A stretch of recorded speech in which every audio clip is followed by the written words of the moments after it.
Hey, I'm David Howley from We Banjo 3 and I'm on tour right now. I'll be in Milwaukee at Vivarium on Friday, March 14th, joined by some fantastic friends for what promises to be a great night of music. Tickets are available through the Pabst Theatre website, and if you will be attending, you'll be part of something really cool and really special.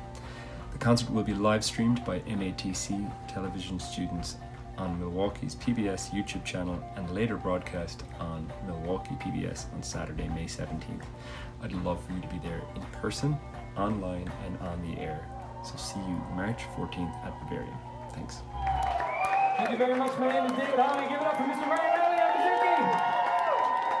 Have a good night. Thank you. Oh, hey there. I'm student producer Torian Smith, and you are now watching MATC Now.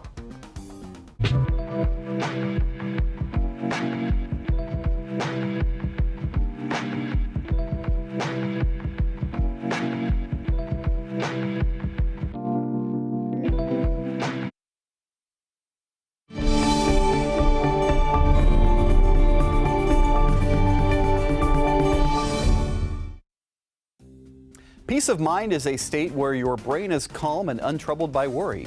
To help relax this semester, we look at how yoga can reduce stress. Then we'll stroll on over to Milwaukee Institute of Art and Design for an endearing look at tail-wagging therapists. All this and more on this edition of MATC Now.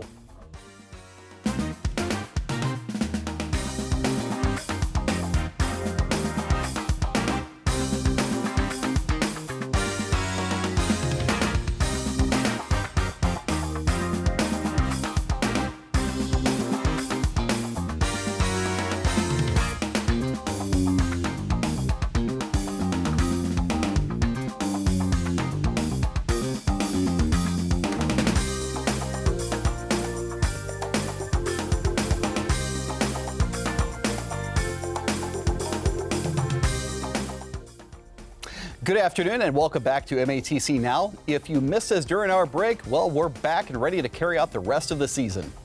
I'm your host, James Charles, and we're happy you've tuned in. Joining us in the studio today as my co-host is our Counseling and Psychological Services Counselor on campus, Carlos Aranda. Carlos, thanks for being here today. Thank you, James. Absolutely. Great to see you as always. Now, something I'd like for everyone to be sure about, who can access counseling services here on our campus? That's a very good question. This service is only for our students.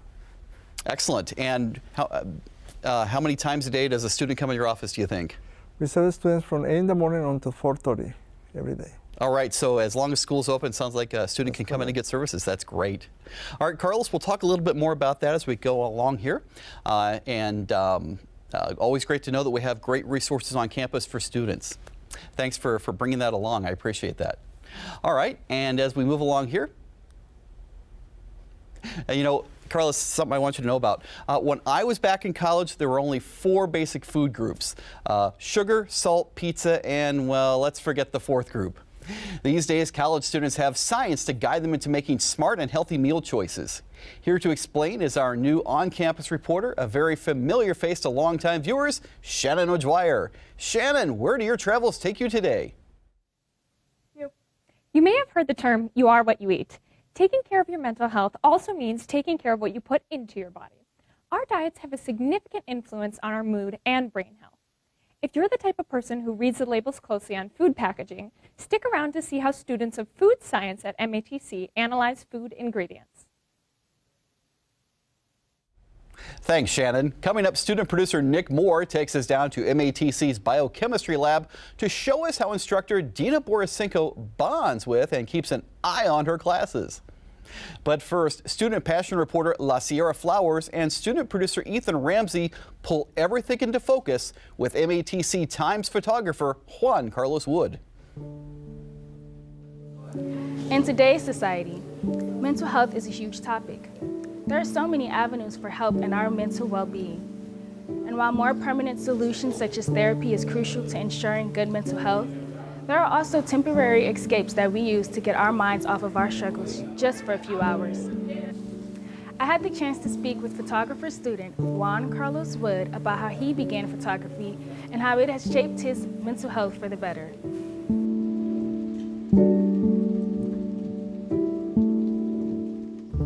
I've been doing photography since the end of high school in March of 2023. That's when I first got my own mirrorless camera. It was a birthday gift at the end of March. And then baseball season started for my high school in April, and that's where everything started. And then I just kept shooting from there and giving the players the photos, and just kept working and building my brand to get where I am today. Photography helps me escape from reality because I like living in the moment. I like creating the moment. It allows me to look at that image and be proud of what I created and get me excited for the post-processing aspect of it, of, okay, I got the shot, I'm really happy. Now, what other shots can I get this game that I haven't gotten yet? How am I able to experiment further that game to get what I want? What interests you most about photographing athletes? I think what interests me most about athletes is that I was once an athlete in high school. I played on varsity for 2 years for soccer and JV for 2. And I never really got pictures. But I would say that being able to give back now, and I like seeing sports photos, so it definitely gives me an opportunity to create something for someone that I never got personally. What's your favorite part about photography?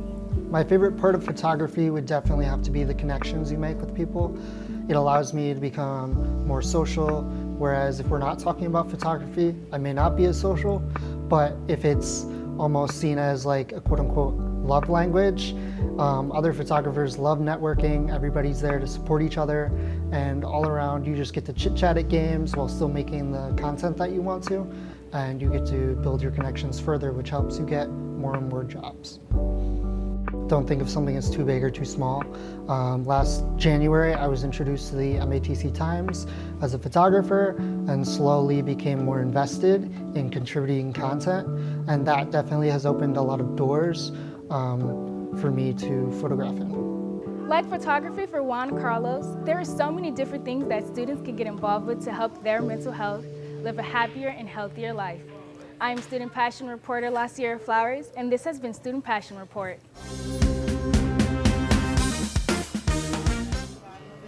I didn't know that I want to be a teacher. I worked in the industry as a research and development chemist. Never considered teaching, never even contemplated it. And then a colleague of mine was teaching here at MATC part-time and convinced me that this is a fun job to try. So I said, okay, I'll give it a shot. About 4 years after I started teaching part-time at MATC, I quit my full-time job, changed my career, went into academia full-time. Before that, I was full-time faculty at Alverna College. And before Alverna College, I worked in the industry, and I also taught part-time here at MATC. Biochemistry is an amazing science. It's a science of magic of life. A lot of times when people talk about how body works or how different organisms work, they talk about mechanics. They talk about muscles moving and all of those things, signals, but they don't really look into deep, like what does it mean that cells communicate? How do they communicate? They don't speak, right? So how do they recognize each other? How do they know that this one shall be rejected and this one accepted, and how different things just move through the cell? I think it's magical science. The reason why MATC is so special is because the way I think about it, if MATC disappears tomorrow, a lot of our students will have nowhere to go, because a lot of our students are working adults. They live in the city, they cannot move, they cannot go full-time to school. 92% of our students are part-time. So I feel like this is a very important role in the community to provide opportunities for education and advancement for people who are non-traditional 18-year-olds who can move and their parents pay for education and all of this, but provide affordable and quality education for everybody. The way students inspire me, there are many students who experience harsh childhood, who have to work several jobs, who have kids and responsibilities, taking care of the elderly, a lot of different things that they have to juggle. At the same time, I teach very demanding discipline. Biochemistry especially is very difficult and requires a lot of time. So students will reach out to me after hours. They will study on the weekend, and you can tell how dedicated they are, that they're trying to manage this life circumstances and everything. And I do my best to accommodate them as much as I possibly can.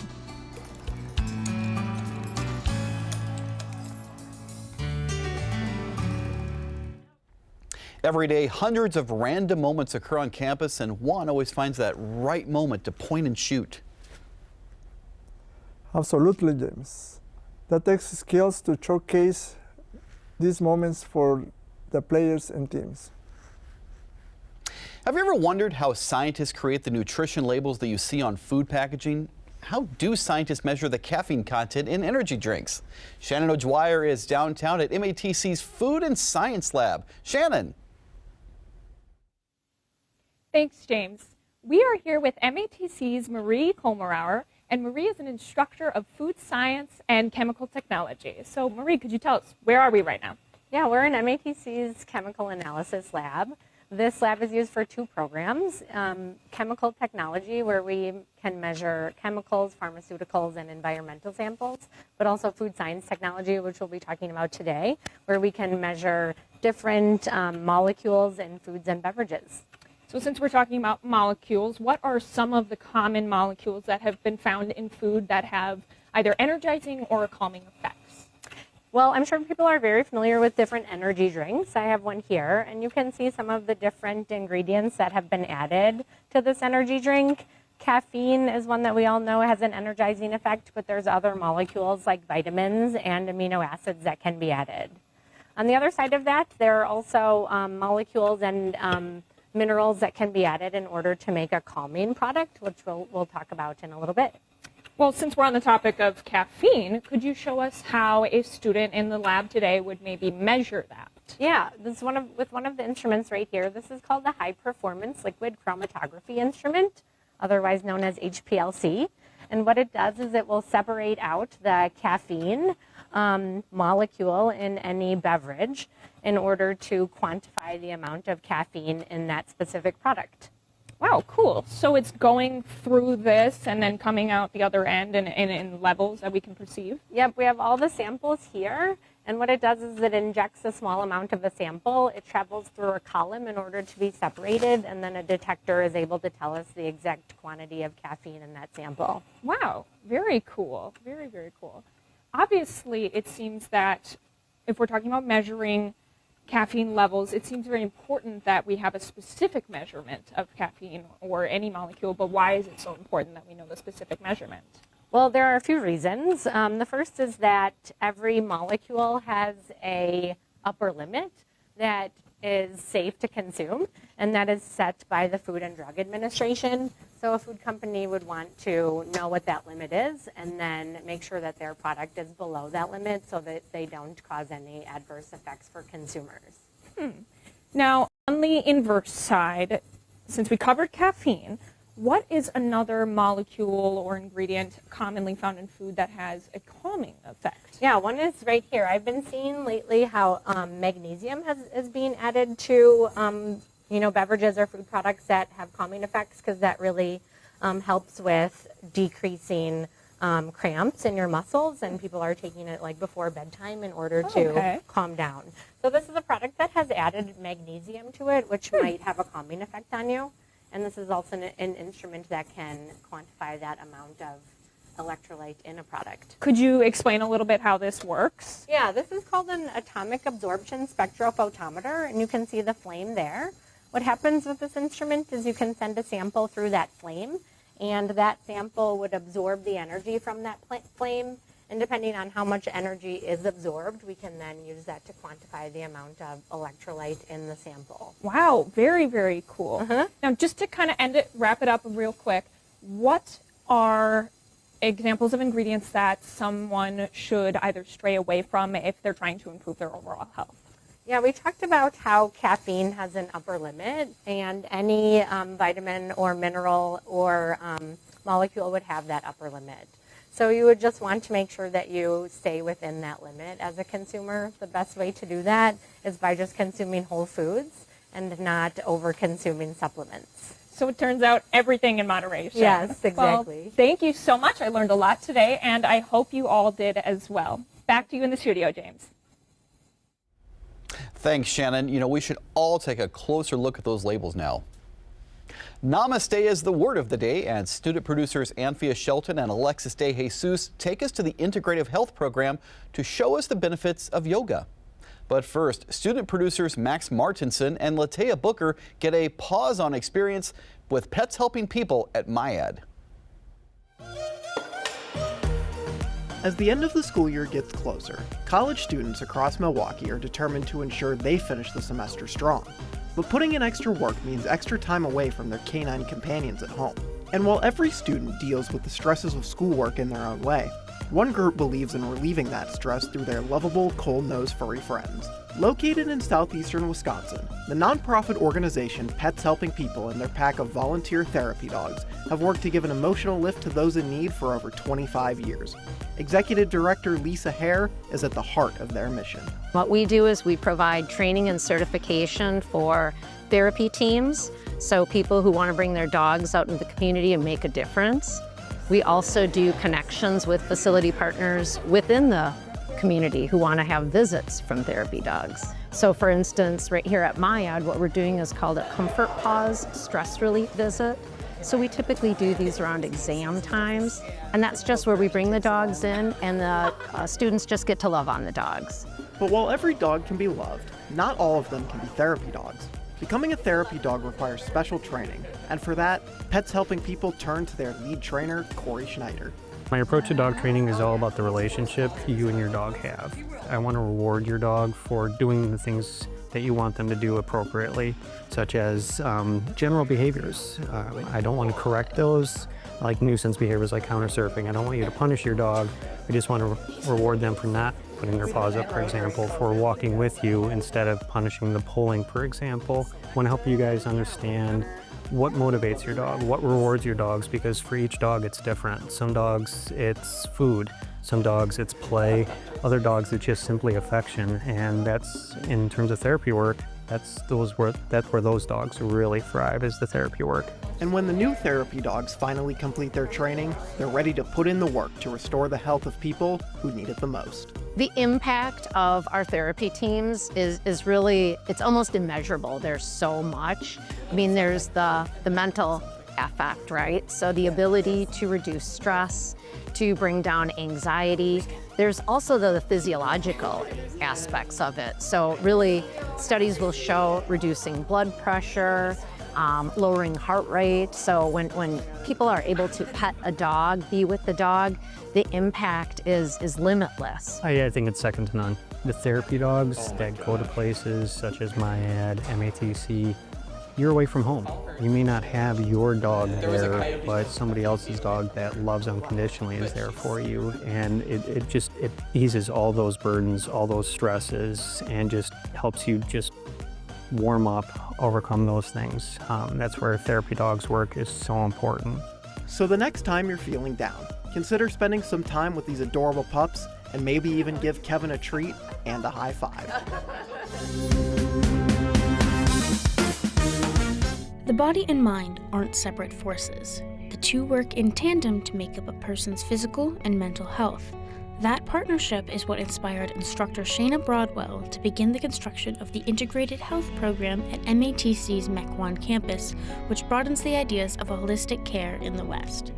Integrative health is the balance between Eastern and Western philosophies on how to holistically take care of oneself and to work with various practitioners. And so the program that we're starting here at MATC is an associate's degree. Here at MATC, we split things out into individual courses, so people are able to actually take those courses individually if they like. So meditation and mindfulness is a course unto itself. While the Integrated Health program is not currently active, it will go into effect this fall. In the meantime, Shayna focuses her teaching on the Enhanced Yoga Instructor program with the goal of her students realizing their own power to heal others as well as themselves. You break that down as far as learning not only the anatomy that's needed, the background knowledge of the anatomy of the individual poses, but then people get to actually practice those poses, and then they learn how to teach those poses to students as well. And then we have a special class on how to adapt those postures for people who may have special needs as well. Asana is the term referring to the physical postures or poses in yoga that are scientifically proven to positively affect physical and mental well-being. MATC student Haley Graby speaks on what she gains from the EYI program. So seeing a slightly different approach to the practice of asana, and that there is not necessarily right and wrong, but there's just different ways it can be approached, but then carrying it out into your daily life and just remember those breathing techniques, or just remembering maybe a repeated phrase that brings you back to that point of centering, of calming.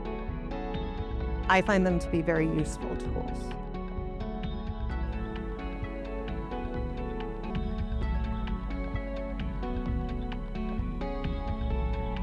People who graduate with that degree will they'll have their 200-hour for sure for teacher training for yoga.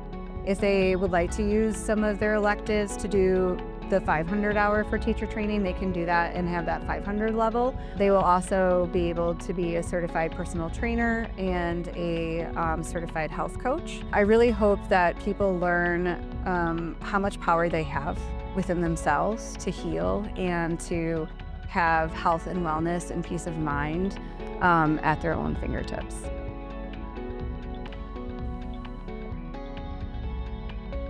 I think there's a lot of exposure to the mindful aspect going into the subtle body with more information, with more understanding of anatomy. I think I'll be able to spread out to more populations, such as MS, or people that are grieving, or just really focusing on different populations, people who have low vision or are blind. So I'd like to really expand out into a lot of areas. At the end of the day, as Stephen Adler said, you can have all the riches and success in the world, but if you don't have your health, you have nothing.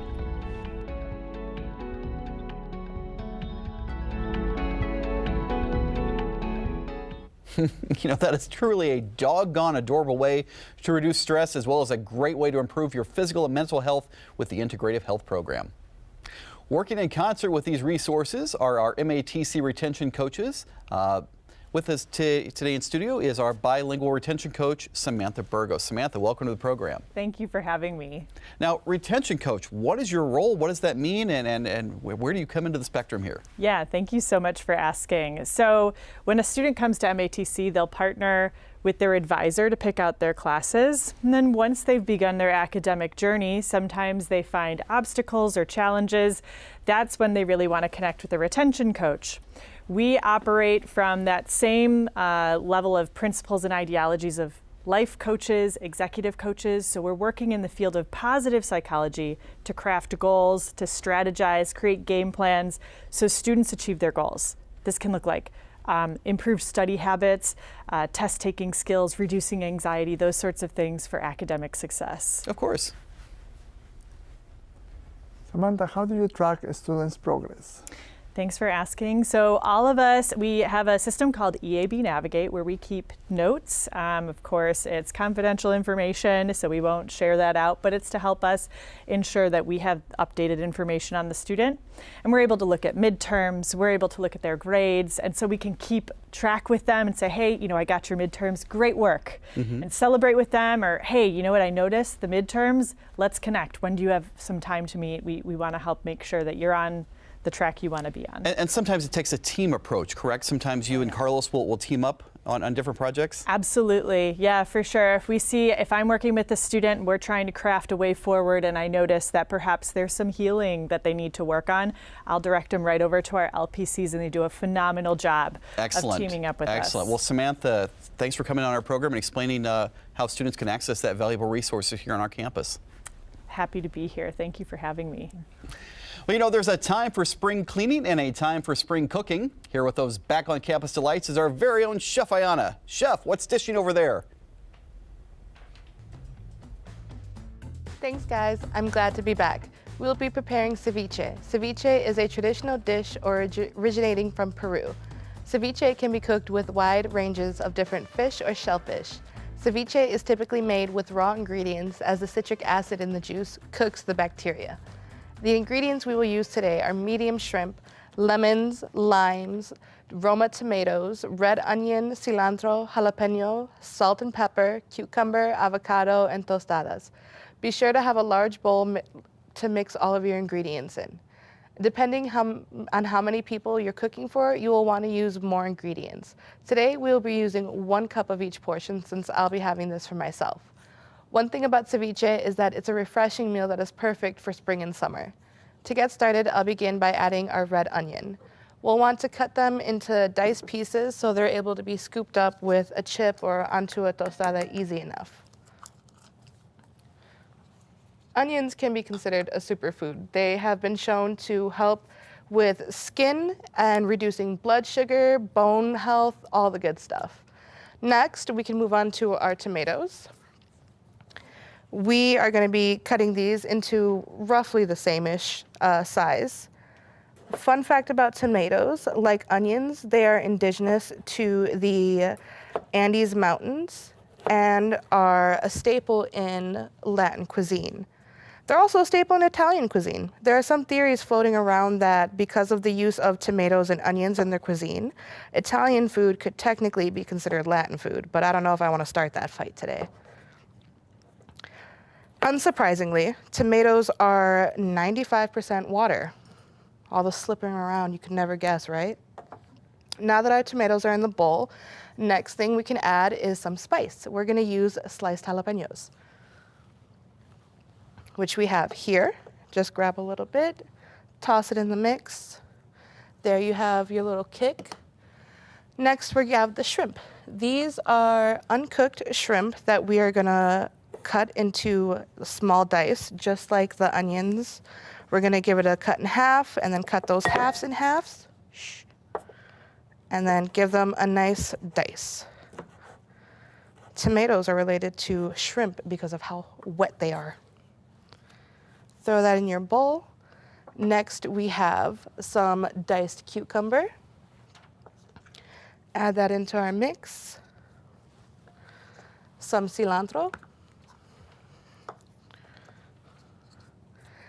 Next, I'm going to show you guys how to safely cut an avocado. You're going to start at the top, keep it on your board, slice it down, and then give it a full 360 revolution, not the dance kind. And you should be able to twist it out perfectly. Put that back over here. You should be able to peel your avocado directly out of the shell once you've gotten the pit removed. And there it goes. We'll give this a rough chop as avocado has no stable structure to itself and it's going to get smushy anyway.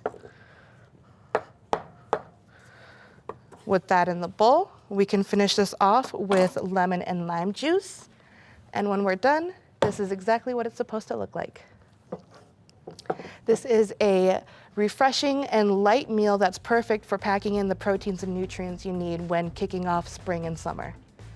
Thank you for tuning into today's cooking. Back to you in the studio. Now that looks delicious. Thanks, Chef Aiyana.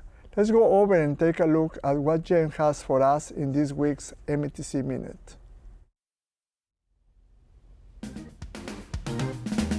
Come nourish your body and mind with a mouth-watering Waffle Wonderland brunch. Learn a little bit about the history of Swedish waffles while you're at it.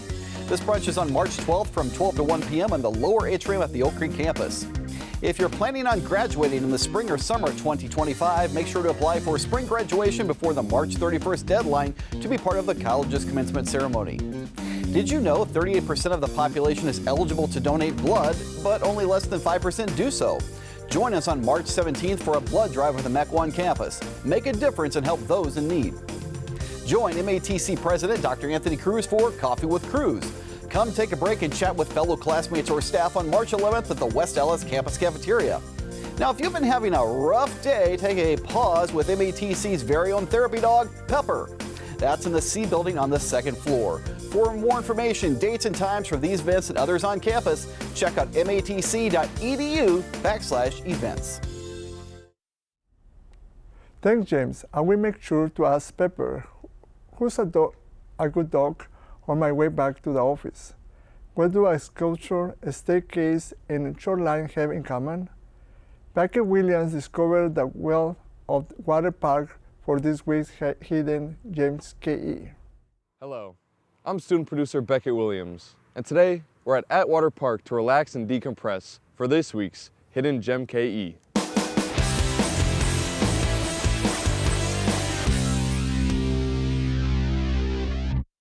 This 5-acre park is located on Lake Drive, right off of Capitol Drive. With scenic views and a spacious beach, this is the perfect spot to catch a beautiful sunrise over Lake Michigan, or just have a picnic with some friends. Atwater Park first became a destination in 1916 with the construction of a staircase to the beach. When you first arrive at Atwater Beach, parking can be tough, so make sure to wear some walking shoes. The park is open from 5 a.m. to 10 p.m. daily. The park is located at 4000 North Lake Drive in Shorewood. You can also see that the park is kid-friendly, with a playground up here near the street and a playground down there by the beach. There's never-ending fun waiting to be had here. Getting down to the beach is a bit of a hike. You can either take stairs straight down or walk down a cemented path that curves down the bluff. Let's go down there now. With a wood walkway across the foot of the hill, you can easily access the entire beach, and it also gives you a place to wipe off all that sand. I'm student producer Beckett Williams, and this has been another Hidden Gem KE. Now have fun walking back up those stairs.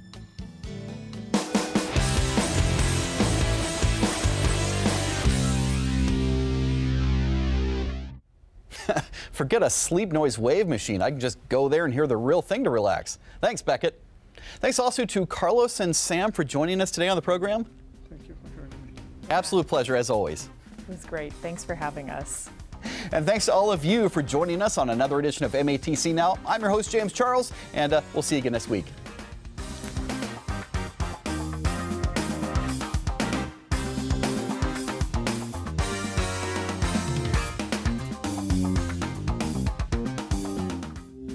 you.